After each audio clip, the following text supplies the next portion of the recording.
1986. Run-DMC and Aerosmith literally broke through a wall on MTV. But that moment didn't happen by accident. It was the result of 4 years of pure hip-hop revolution that had been quietly reshaping music, fashion, and culture itself.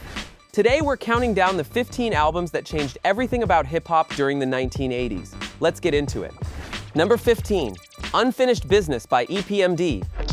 The importance of it, yeah, we're back to work. I took time off. Released September 1989. While everyone was watching the coasts battle, EPMD was quietly building the East Coast production rap partnership that would define the 1990s. This Long Island duo proved that success didn't require Def Jam or major label backing. Gold certification, consistent quality, and a template that influenced countless East Coast crews. Eric on the Beat Productions wasn't just a name, it was a mission statement. By decade's end, EPMD had established themselves as serious contenders in hip-hop's upper echelon. Number 14. Juice by Eric B. and Rakim. Juice, I got enough to go around, and the thought takes place uptown. August 1989. 2 years after Paid in Full shocked the world with Rakim's lyrical mastery, they returned with even more sophisticated production and wordplay. Eric B.'s jazz-influenced beats gave space for Rakim to showcase his technical abilities. Gold certification proved their formula wasn't a one-time success, it was a movement. By 1989, Rakim was no longer just a great MC. He was the standard against which all other rappers measured themselves. Number 13. Tougher Than Leather by Run-DMC. Unconceivable, unbelievable, grammar like a hammer, information receivable. May 1988. 3 platinum albums in 4 years. The Kings of Rock weren't slowing down. This album proved that Run-DMC's commercial dominance wasn't a fluke. Platinum certification in 1989, and the group remained the biggest hip-hop act on the planet. Their Adidas partnership had become cultural phenomenon. Their fedoras and gold chains defined hip-hop aesthetic.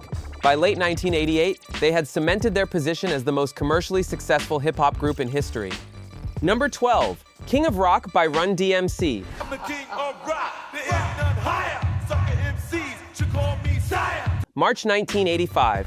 The group's second album proved their debut wasn't luck. The title track sampled the Nax My Sharona, creating rock-rap fusion that anticipated their later Aerosmith collaboration. 2 times platinum certification. This album was the bridge between their minimalist debut and their massive Raising Hell breakthrough. Without King of Rock, there is no Walk This Way moment 3 years later. Number 11. Long Live the Kane by Big Daddy Kane. May 1988. While some rappers were focused on commercial crossover, Big Daddy Kane was focused on pure technical mastery, produced entirely by the legendary Marley Marl. This album proved that lyrical sophistication alone could achieve gold certification and cult status. Big Daddy Kane's wordplay was so advanced, so technically proficient, that he reset expectations for what an MC could accomplish. Gold certification came later, but the influence was immediate. Every technical rapper in the 1990s traced their DNA back to this album. Number 10. Paul's Boutique by the Beastie Boys. July 1989. Here's the plot twist nobody saw coming. The same group that gave you License to Ill suddenly released an album that almost nobody bought. Radio stations didn't want it. MTV didn't know what to do with it. But 30 years later, Paul's Boutique is considered one of 1989's greatest hip-hop albums. The Beastie Boys utilized over 100 samples in a dense collage that predated modern hip-hop's sample-heavy production by decades. This album was too ahead of its time.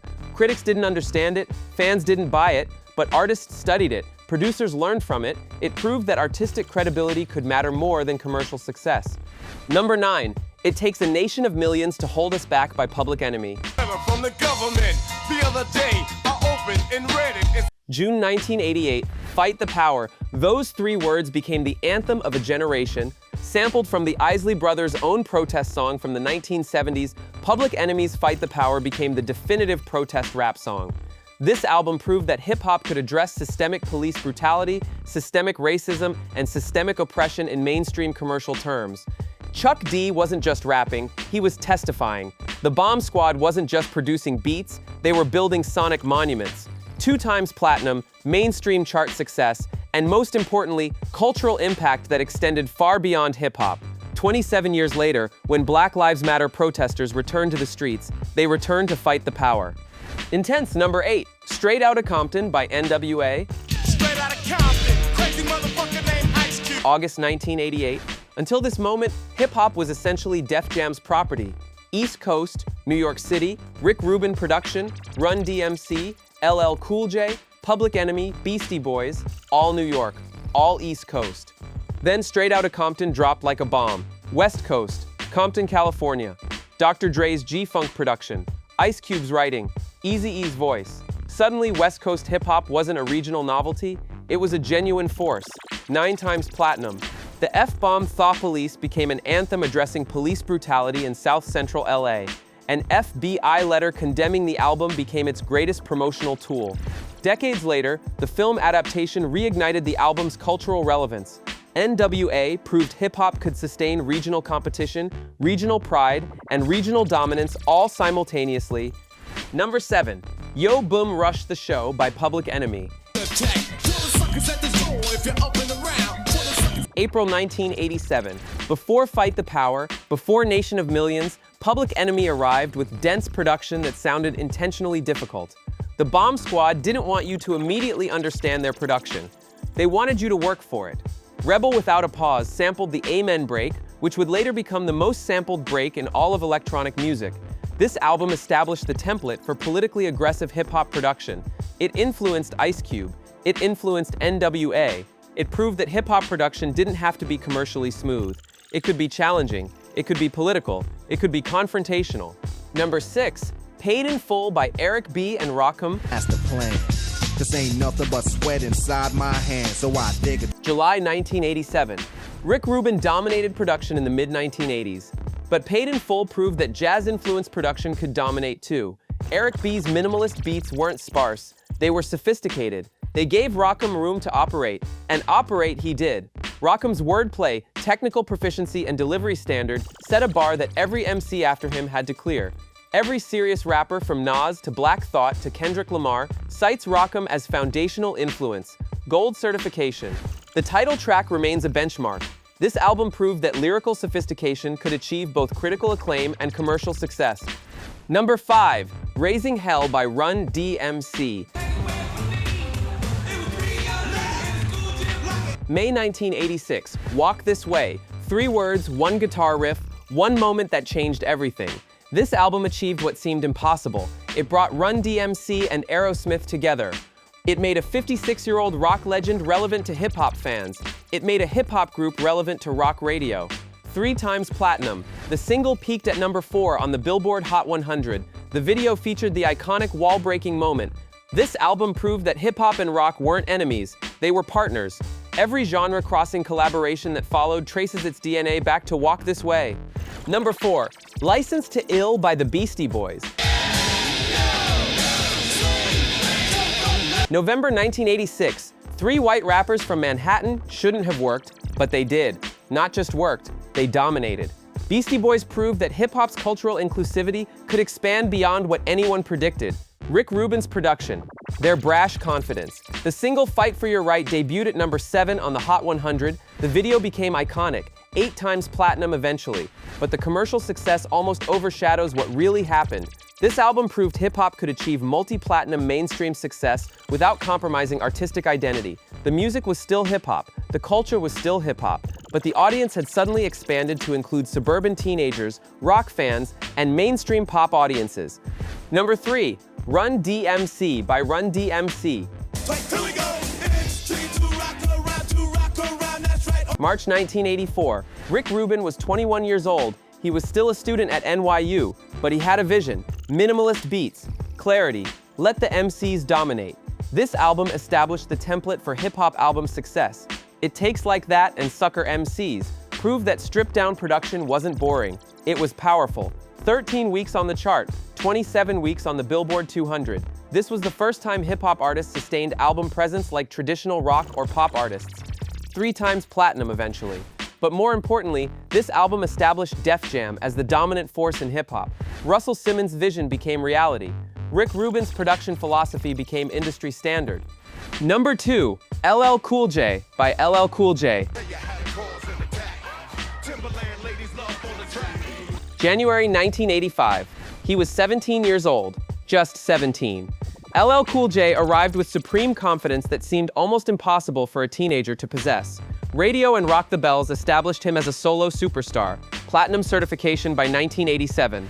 But the real significance wasn't commercial, it was cultural. LL Cool J proved that individual hip-hop artists could achieve superstar status. He wasn't part of a group. He didn't need a collective. His charisma, his confidence, his voice, his swagger proved that one person could sustain an entire album and career. Gold chains and Kangol hats became the aspiration for every young rapper who dreamed of stardom. LL Cool J's confidence became the template for hip-hop celebrity. Number 1. The Message by Grandmaster Flash and the Furious Five. Everywhere, people kissing on the stage, you know they just don't care. October 1982. This is where hip-hop changed. Not just as a music genre, but as a cultural voice. The message addressed inner-city poverty, gang violence, crack cocaine, systemic despair. It didn't glorify these things, it documented them. Before the message, hip-hop was considered party music, novelty. Then Grandmaster Flash's crew proved hip-hop could address systemic suffering in mainstream commercial terms. The bass line comes from Adrian Gervitz' obscure 1979 track, Sylvia Robinson, a woman in male-dominated hip-hop, produced this. It peaked at number 4 on the Hot 100, gold certification in 1999. But the cultural impact was immediate. The message established hip-hop's role as the voice of urban America. Decades later, it remains the blueprint for socially conscious hip-hop. The 1980s gave hip-hop its foundation. Rick Rubin's minimalist philosophy, the Bomb Squad's dense production, Def Jam's East Coast dominance, West Coast emergence, solo superstars and collectives, political consciousness and party energy. Every modern hip-hop artist walks on the shoulders of these albums. From Kendrick Lamar to Drake to Tyler the Creator, they're all building on what Grandmaster Flash, Run-DMC, Public Enemy, and N.W.A. established in the 1980s. These weren't just commercial successes, they were cultural statements. They were proof that hip-hop was here to stay, that hip-hop mattered, that hip-hop could change the world. If you love hip-hop history, if you want to understand where your favorite modern artist came from, you need to study these 15 albums. They're not just historically important, they're musically essential. You can find links to all of them in the description. Subscribe for more deep dives into hip-hop history, hit the notification bell so you never miss an upload, and leave a comment telling us which 1980s album changed your life. Thanks for watching Hip Hop Legends Archives.